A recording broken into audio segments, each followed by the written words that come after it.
Good afternoon, everyone, and welcome to the fifth webinar of our series, Balancing Biodiversity Conservation with Development Pressure in Urban Landscapes.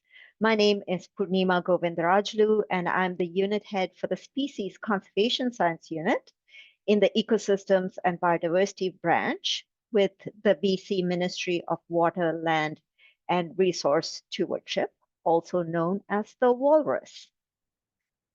Today, I'm joining you from the unceded territory of the Wasinich people on the Saanich Peninsula in southern Vancouver Island. I don't know about your areas, but here the birds and frogs have started singing their hearts out, heralding the arrival of spring. Please take a moment to acknowledge the traditional lands that you're joining us from today in this amazing biodiverse province of ours. All right. As always, I'm excited to host another one of these webinars, which is a collaboration between Walrus and the Thompson-Nicola Conservation Collaborative, also known as the TNCC.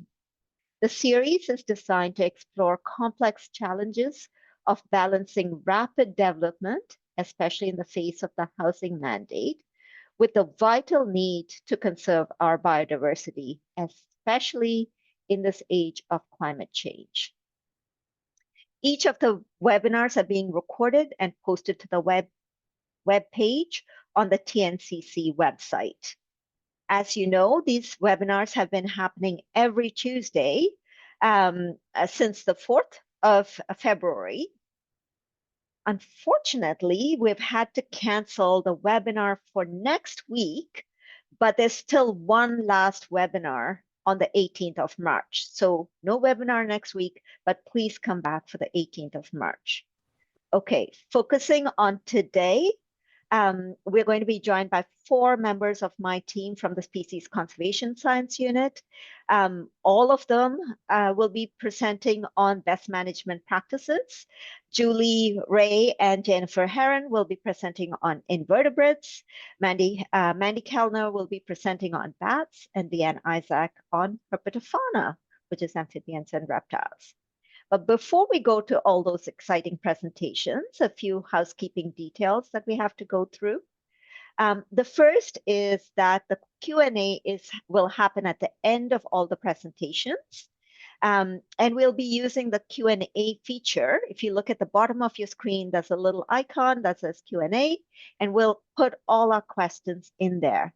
Since we'll be moving to the Q&A right after the presentation, please post your questions throughout the presentation and also review the submitted questions. And what you can do is upvote the ones that you're interested in. So when we go to the Q&A, we will focus on the most upvoted questions as the priority for the whole audience. Right. There is a chat function, but don't post your questions there. It's mainly for comments and networking. Technical issues, if you have technical difficulties, try refreshing your browser or checking your internet connection. If the problem persists, you can use the chat function to get in touch with Ali, who's been a fabulous tech support throughout from TNCC, and she'll do her best to assist you.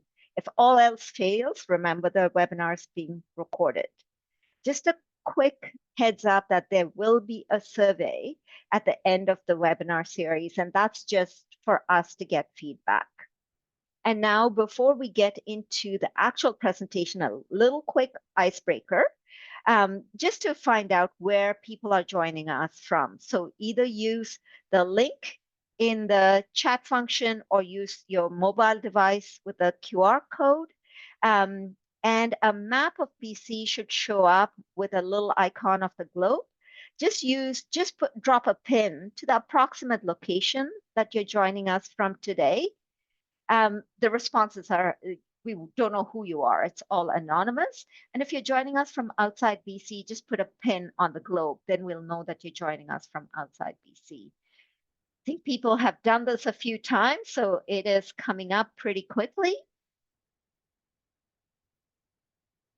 And as always, it seems like most of the audience is from southern BC, which is where our population density is from, but we are still getting more people from other parts of BC and also from outside. So this is great. I'll give it a few seconds more for people. I tend to go through this very quickly because I've done it a few times, but I know it takes a little while to get situated. Pamela says need the link. The link should be in the chat, or you can use the QR code that's on top of the screen right now, and you can use your mobile device. And also the link is also on the screen. I'll just give it a few more seconds while people join. Oh yeah, people are finding it now. That's great. Oh, I see the numbers increasing, so I'll chat over it a little bit longer.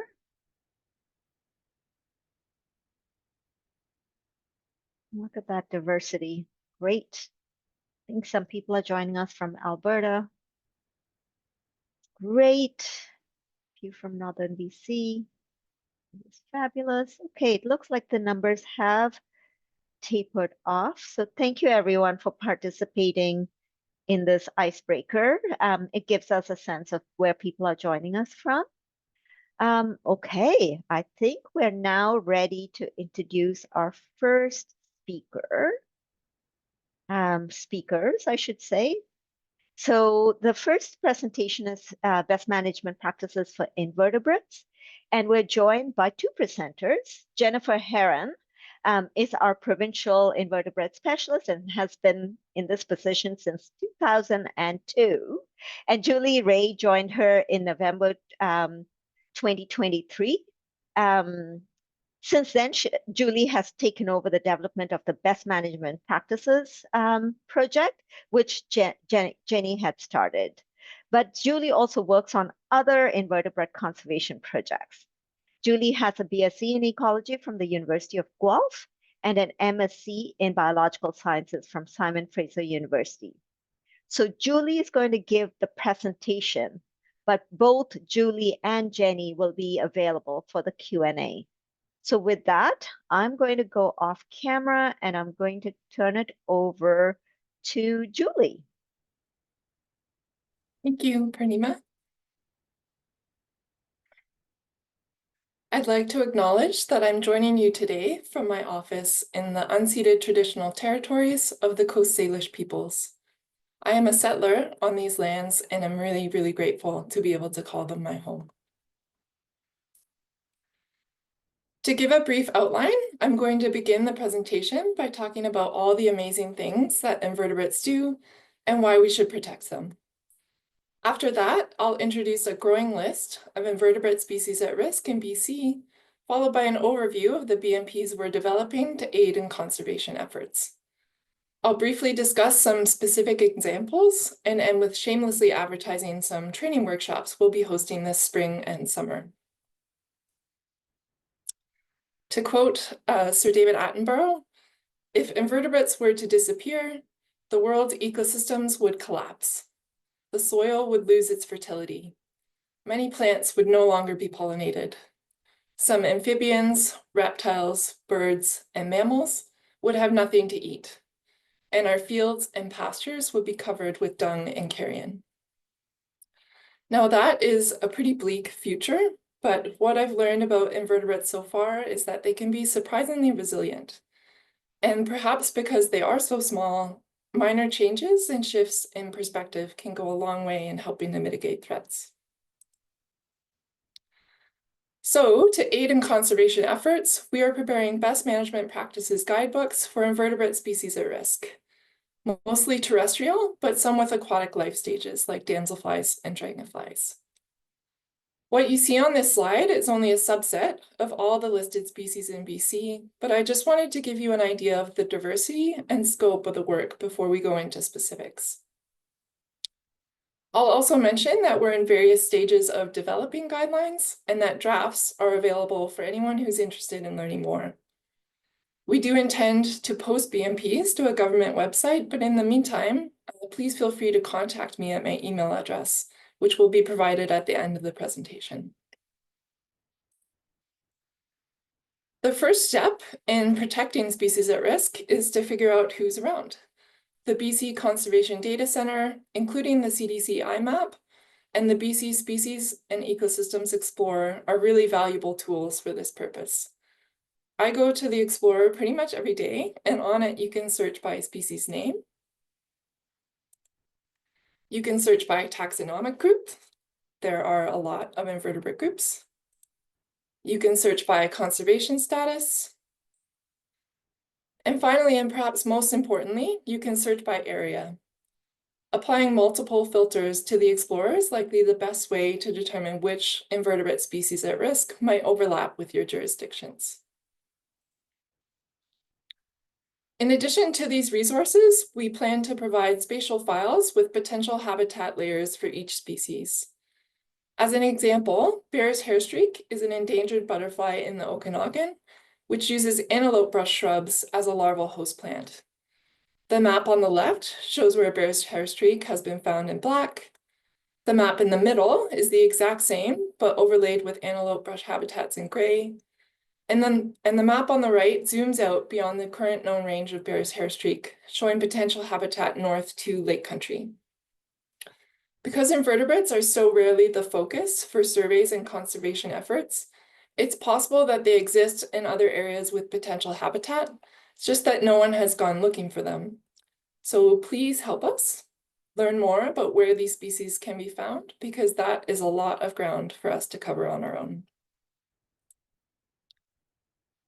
We are developing tailored BMPs for individual species because they vary so widely in habitat needs, life history strategies, and because there's so much variety in optimal timing windows and life stages to target for surveys. A one-size-fits-all approach isn't really appropriate when individual species have specific habitats, restricted ranges, and unique location-based threats, which we describe in detail in our BMPs. If you're wondering whether these BMPs are relevant to you, I would say that they can be used by anyone interested in biodiversity and conservation. We do provide a lot of detail to try and address diverse audiences, but we encourage users to take the information from sections that are specific to your work. As you can imagine, it's challenging to create documents for multiple audiences, and it's a lot harder when you're writing recommendations from a desk or a cubicle. So if you are reviewing, or even better, if you're using our BMPs, we would really appreciate any feedback that you have, because these are working documents and they'll only be improved with real-world application and input.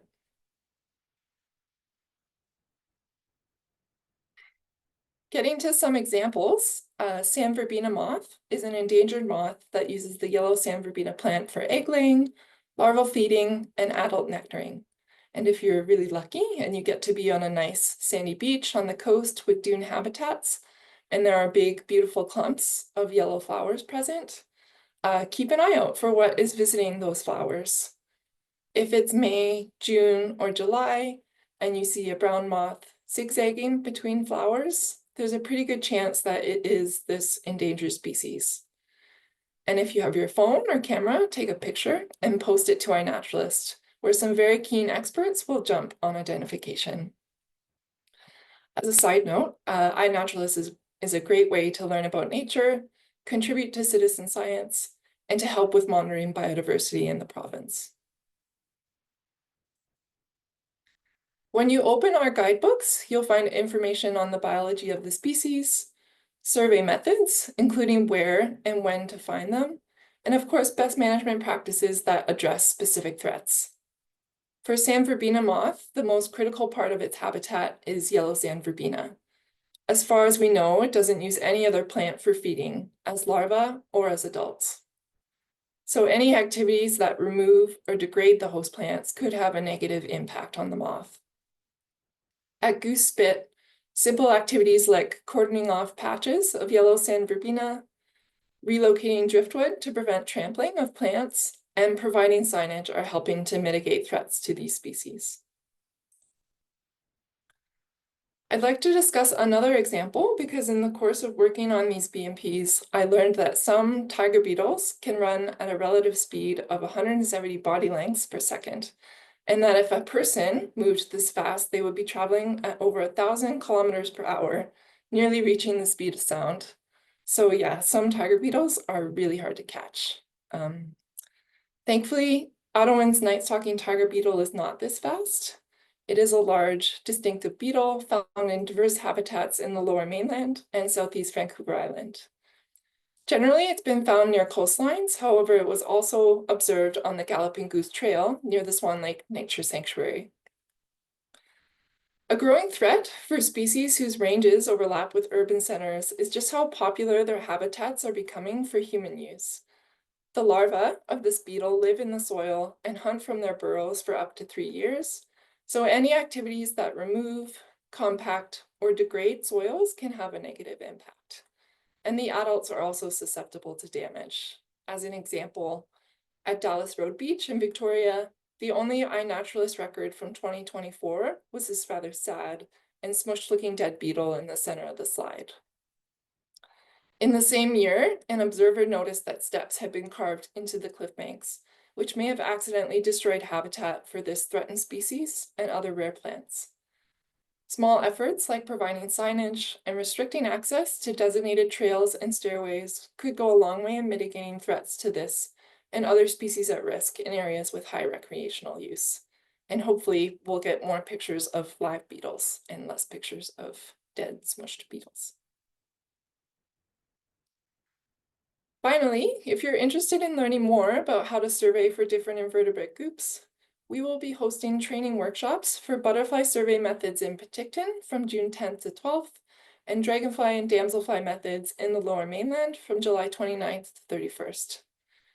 Now, these dates are just a range for planning purposes, as in-person workshops will be a single day in length with up to 10 participants per day, with some online components before and after the in-person portion. The target audience is for people with little to no experience in surveying for invertebrates. However, we of course welcome any and all of those interested in participating. I'd like to take a minute to thank everyone who has contributed to this work so far. The names on this slide are not an exhaustive list. Writing BMPs is truly a group effort and would not have been possible without their assistance. And with that, I'd just like to say thank you for listening, and please reach out for further information on draft BMPs, habitat suitability maps, or for more information on in-person training workshops. Thank you. Thank you, Julie. That was a fabulous presentation.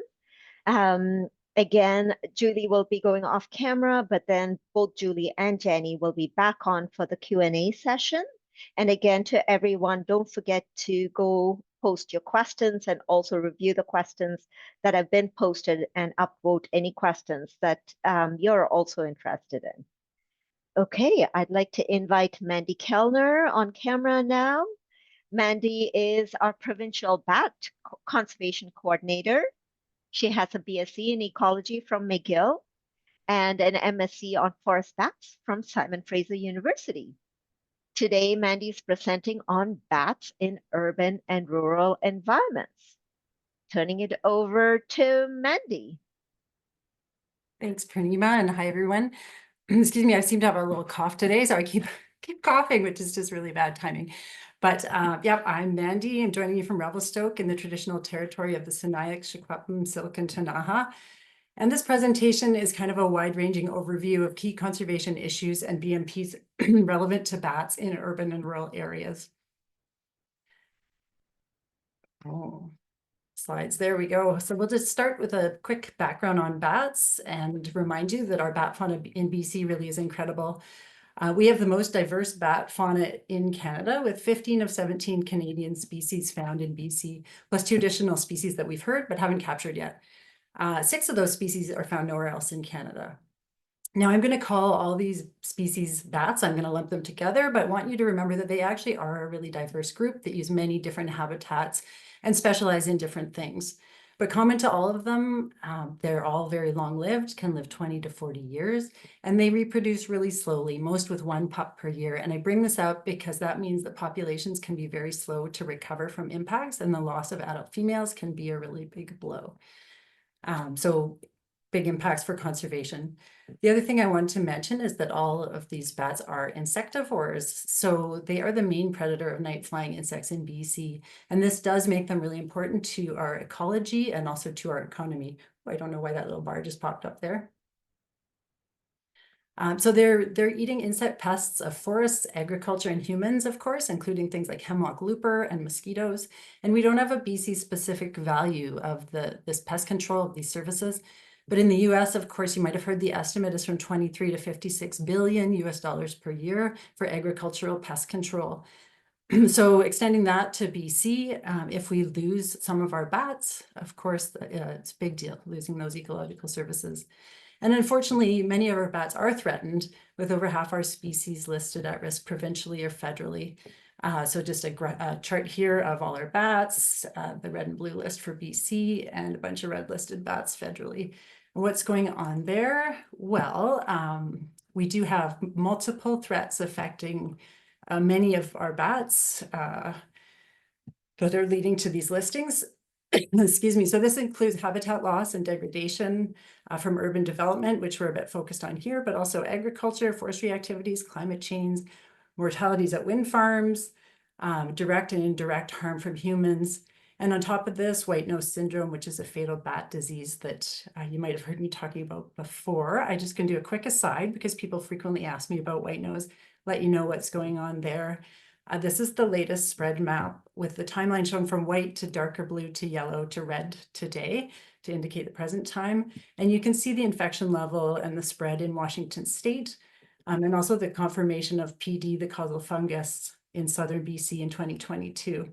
So we're definitely expecting to see the spread and impact of this disease in coming years. So what can we do? Actually, I feel like we can do quite a few things to support healthy bat populations and minimize threats and the impact of threats, and particularly in terms of our development. So we can really make a difference. Contrary to I was going to say insects, invertebrates that Julie was just talking about, for bats, we actually have quite a lot of guidance available for many different topics. So I've grouped that into 3 main groups here: protecting individual bats and colonies from harm, talking about foraging and drinking habitat, and then protecting natural roosting habitat. So I'll go through those groups quite quickly. To start with, let's consider how we can reduce harm to individual bats and colonies when they're living in structures also used by humans. This is something we come across all the time, and a large part of reducing our impact here is to understanding that we need to protect human health and bat health at the same time, and that people can live safely with bats. So yes, bats do carry rabies. Less than 0.5% of wild bats are considered to carry rabies, but any contact or potential contact is very serious and needs to be reported immediately to public health. That said, living safely with bats can and is done across the province. And the key is to keep the bats separate from the places that the humans occupy. So having well-built houses, using window screens, keeping your doors closed in summer, and also educating people not to touch bats directly, and then following up on any contact. The BC Community Bat Program has the Managing Bats in Buildings booklet that I point to for help with living with bats. You can find it on their website there. Okay, and then of course there's always times when you don't want to stay living with bats and you do need to do exclusion. Again, Community Bat Program has excellent resources there on how to do an exclusion correctly. And correctly means following timing windows and providing appropriate alternate habitat if it's warranted. So in the bottom corner here is the general timing calendar from the Community Bat Program, which shows the best time for exclusions and when not to do exclusions to reduce the potential harm there. Final thing about bats very close to humans is cats. I saw an excellent webinar from the Stewardship Center last week or the week before, and I would point you to them if you want information about cats and birds or cats and bats, including support for developing cat bylaws. Okay, secondly, let's touch on guidance from protecting bat foraging and drinking habitat. And most of what that involves is not unique to bats. It overlaps with guidance for many other types of wildlife and their habitats.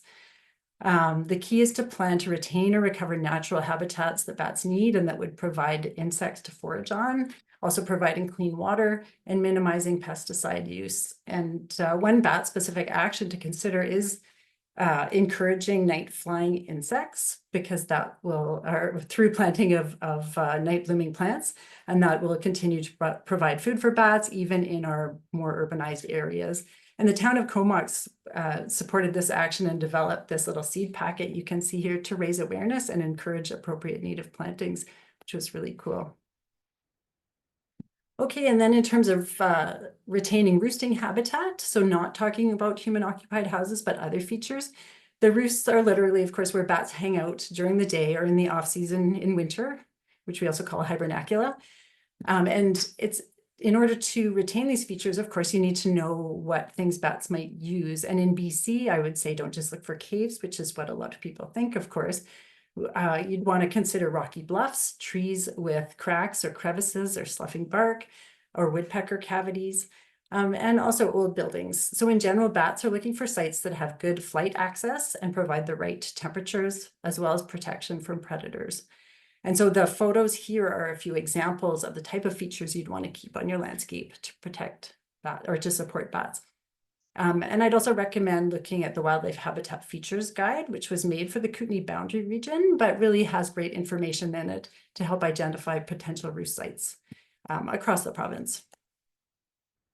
So knowing that those are some of the feature types that could provide bat roosting habitat, and ideally you'd retain them, what do you do if you need to remove some of that potential habitat?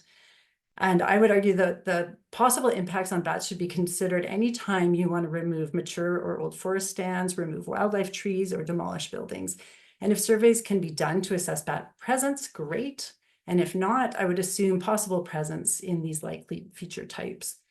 So just like bats, excluding bats from buildings, reducing the impacts if you're taking away some natural roosting habitat relies on timing windows to reduce or avoid impacts.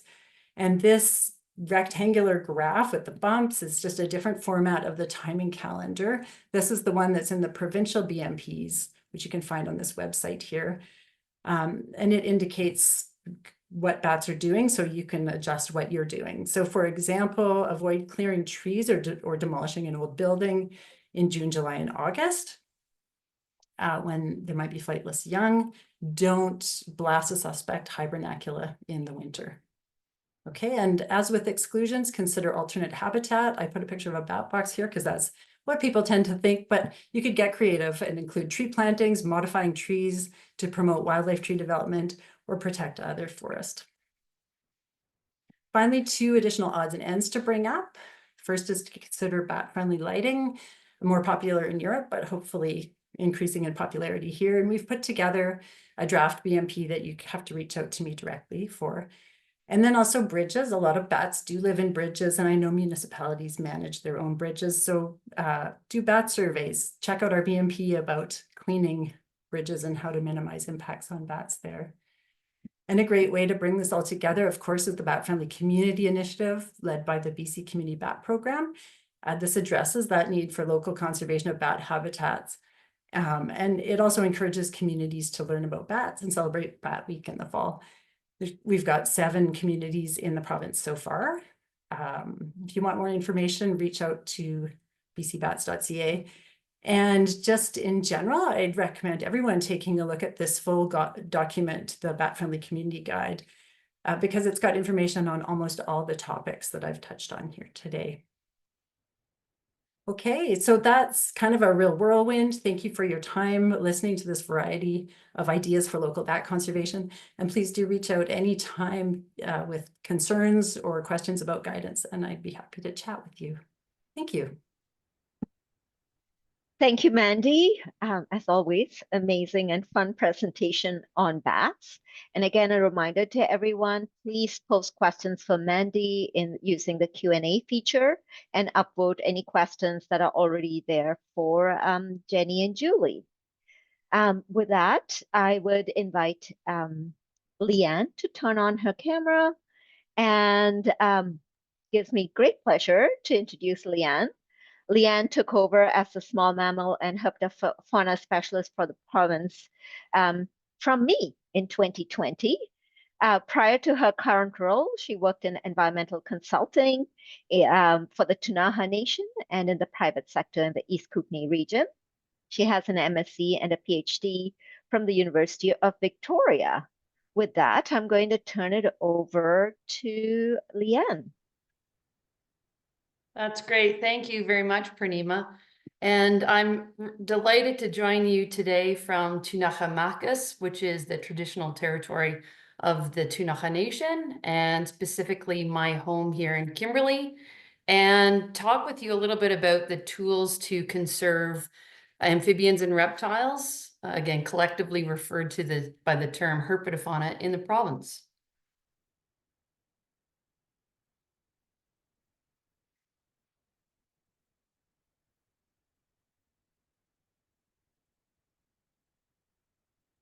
I'd first like to introduce you to a very impressive cast of characters, our BC Herpetofauna, and then talk about 3 challenges that commonly are experienced by this group of animals. And for each of those, present a tool and a reference that you can use to answer some questions that you might have, use as a resource, share with your team, any contractors that might be working with you.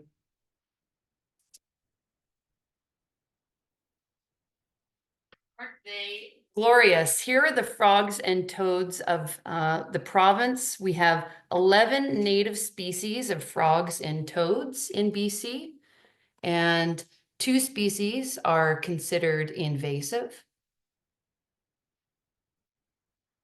In terms of salamanders, we have 9 native species of salamanders. And so far, we have no reports of invasive salamanders, so 9 different species. And for our snakes and lizards, we've got 11 different species, and 1 lizard species is considered invasive, common wall lizard. And finally, we have 1 native freshwater turtle and 1 species that's considered invasive.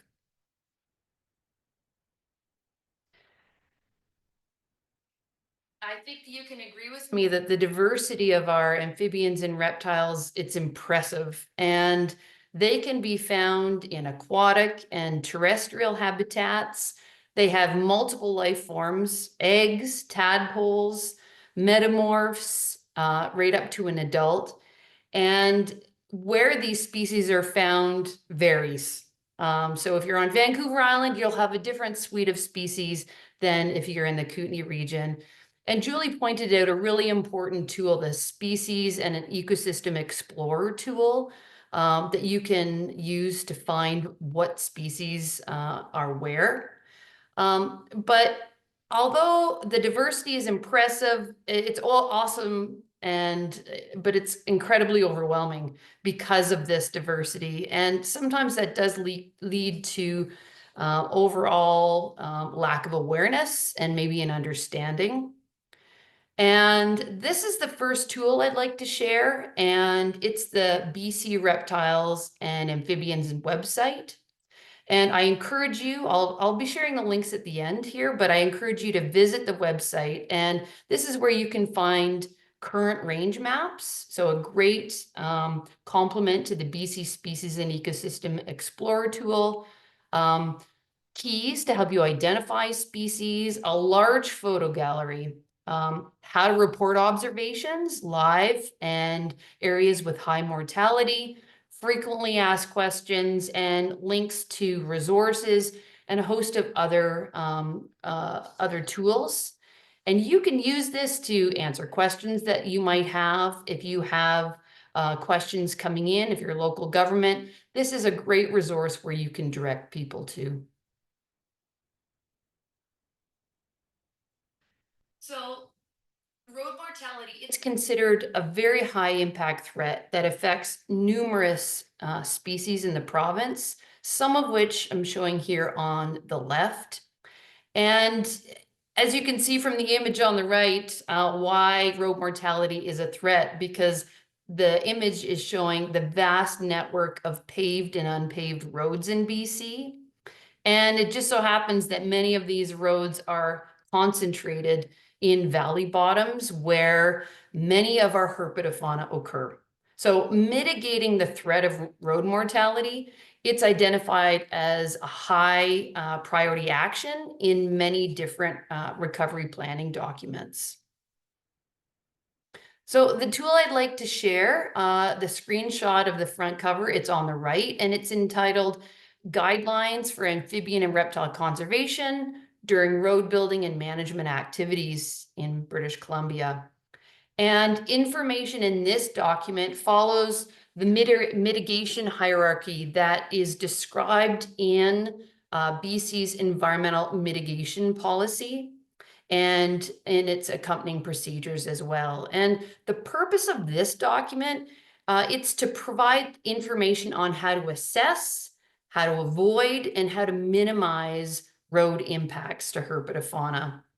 And what's important to note is the information that's in the document, it's intended to serve as a resource to support decisions, and it's not intended to create new legal requirements or supersede any statute. And key parts of this document starts off with a screening tool that allows you to assess the level of risk of a project and the risk that it has on amphibians and reptiles. It then also includes guidance on how to develop a mitigation plan for medium and high risk projects. For example, there's details on road designs, crossing structures, and fencing systems. That's quite helpful.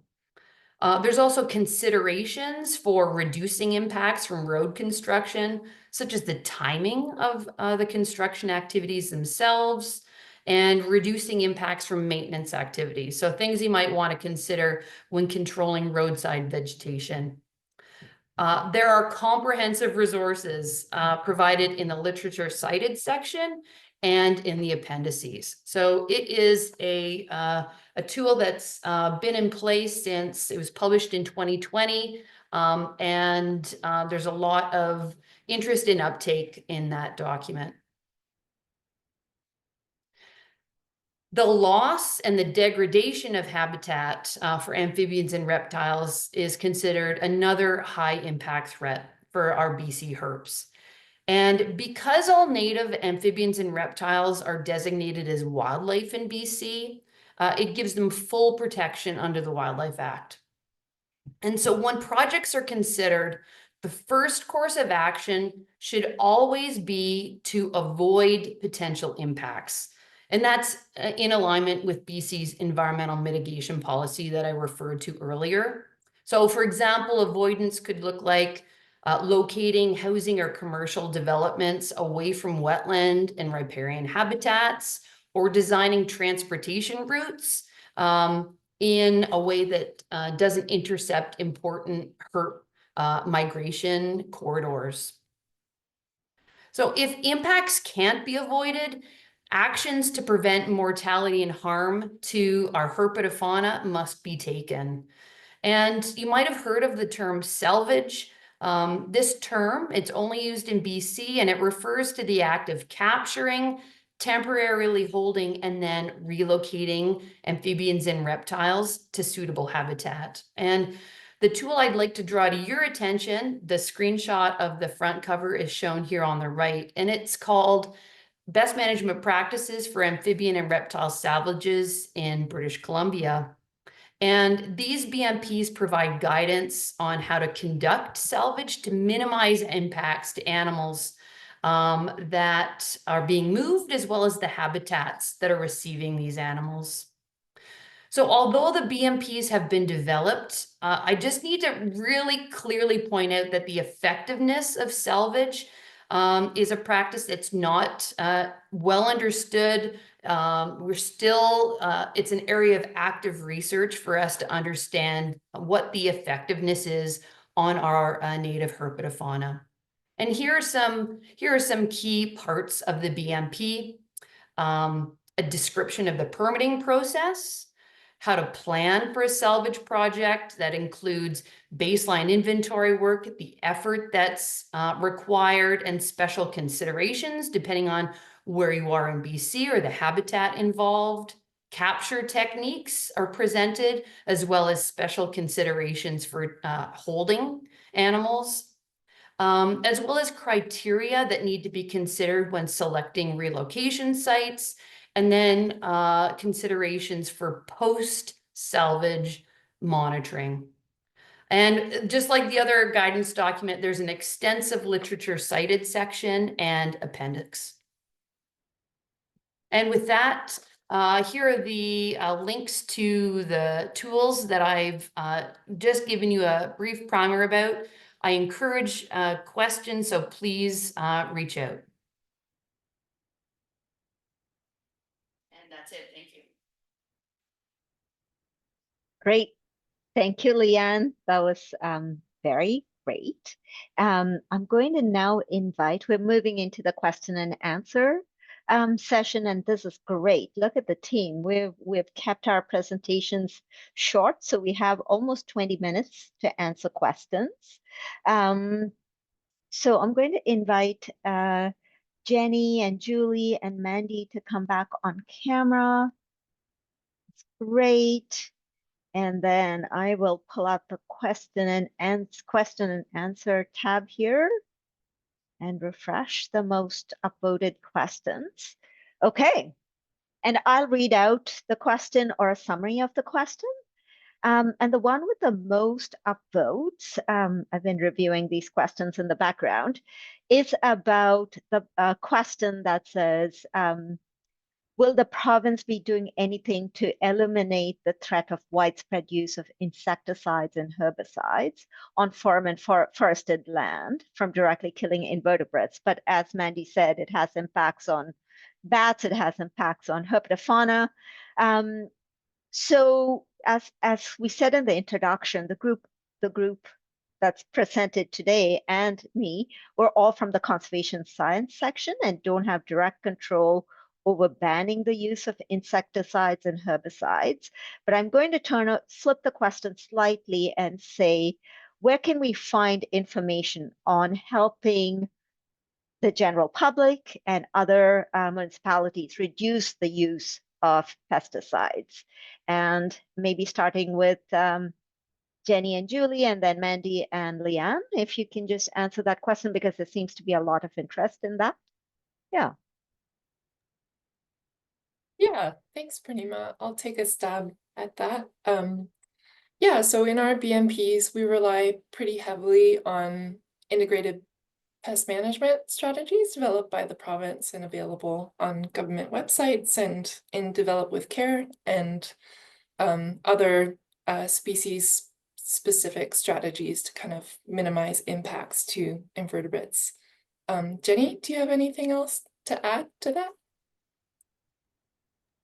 No, that's good, Julie. Yeah, it's really depends on the species. And as Purnima said, we just provide the science support. So we don't have any other ability. Thanks. Mandy and Leanne, anything to add to ways to reduce the use of pesticides? No, I don't think I do. I was just thinking about mosquito spraying and how, yeah, like we want to keep bats around to eat mosquitoes, but other people brought up to me, well, we can just spray for mosquitoes and be rid of them that way. And so I understand that mosquitoes are problematic and irritating and everything, but yeah, we have this natural pest control option. So I don't know how we push that forward. Greg, it's a good question. Over to Leanne. Yeah, I was just thinking even broader from looking at herbicides in forestry to other chemicals that we use on the landscape. Something that we touch on in the roads guidance document is the impact of road deicers that's used in the winter time. And so there's some description about that and the impacts that that has, particularly around when it's used in areas or roadways adjacent to amphibian and reptile habitat, so adjacent to wetlands, for example. Great. Thank you for those comprehensive answers. I'm going to move to the second question, which is from Greg. How should QPs best manage bats that have been documented in a planned development area, seen flying around, or in ARUs, which is the acoustic recording units? Are there measures to protect roosting habitat if bats are detected in the area? Despite there being no roosting, like specific roosting habitat hasn't been documented, but there's a sense that there is roosting habitat around. What are your recommendations? I guess that goes to Mandy.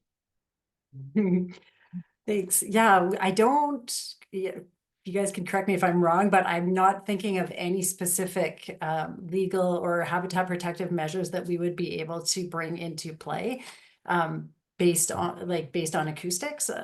We have tried to link some acoustic activity to confirming trees were used as roost sites, and it's quite challenging with so many troubles associated with that. So I don't think you'd be able to say, yeah, bats are roosting there. I think what you could do is do a visual assessment, like in the Wildlife Habitat Features Guideline, and identify potential roost trees. You could do some roost watches, which is also tricky because bats shift roosts. And that's why I'm saying what I would try and argue for as a QEP is that there's good potential for bats to be present, and it's really hard to confirm their presence if you had a feature that that had characteristics typical of a roost. So while acoustics might be a good incentive to go and look for those features, I think just using the acoustics would be challenging, and doing that survey work after would be important. Yeah, great. Thanks, Mandy. That's perfect. So even though the Wildlife Habitat Features document is focused on forestry, there's information in there that can be used in urban and rural areas to identify bat roosting habitat visually. So that's a great document to go to. All right, the next question, let me make sure I'm, yep. The next question is from Sky, and I think it's directed towards Jenny and Julie. Will you send out updates to BMPs to people that have previously asked for draft BMP documents? I think the simple question is yes. Answer is yes, but I'll turn it over. Yeah. Yeah, I would say please reach out to me and let me know your interest, which species you're interested in, and yeah, I will happily forward the drafts along to you. Okay. And the next question, I'm not sure we'll have the answer. How does the species explorer data translate into IMAP? Some may only look to IMAP. This is generally how to find information on species locations. I'm going to ask if any of you feel comfortable answering that question. If not, we can check with our GIS people and get back to you. So I'll ask you guys, anyone wants to take a stab at that? I think the mapped occurrences, if you look at things up by species, are linked to this, like the Explorer, the globe icon is linked to the IMAP with the mapped element occurrences. The other way around, you should also be able to look, but I'm not sure. I've always gone to the species page first, but Julie, you've played around in there a lot more recently, so maybe you figured that out. Yeah, I usually go to the CDC IMAP and search by and filter by species name, but I think on the IMAP BC website there is a filter for species and ecosystems at risk, but I'm not aware of the exact details right now, so I can't provide that right now. Yep. Great. We will take that away and bring a more detailed answer. Yeah, thanks, Jen. Could I add something there? Yes, of course. Yeah.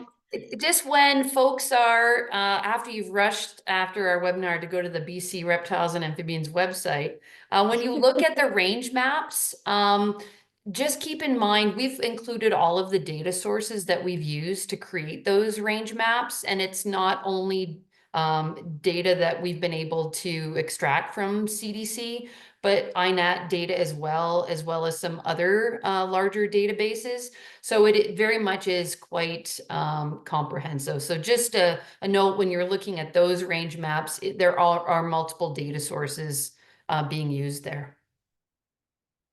Yeah, and there'll also be the potential habitat mapping in the invertebrate BMPs too.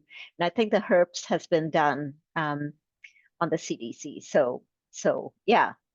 But Jen, if you still have questions, please reach out and I'll be able to get you a more detailed answer to that. Okay, the next question is from Jeff.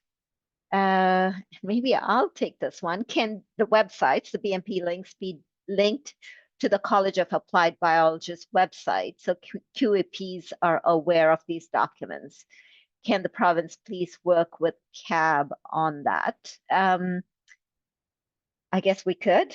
I will take that away and see how we could make that happen. I think that's working with the college and asking the college if they would link to our best management website. So I will work on that. Great idea. Thanks, Jeff. And Leanne? Yeah, I was just going to point out that, yeah, we are linking through to members of the college when it relates to salvage. We've been communicating with one of the instructors of this salvage course, short course that's being offered. So really working to ensure that current information and what we're seeing in terms of applications that are coming in are getting clearly shared back through to the instructor, which ultimately will feed back to folks that are taking the course, presumably members of the college. So there's an important link there. And the other link too, directly to QPs, I'd say, or qualified environmental professionals, is through our BC Bat Action team. We meet monthly. It's a diverse group.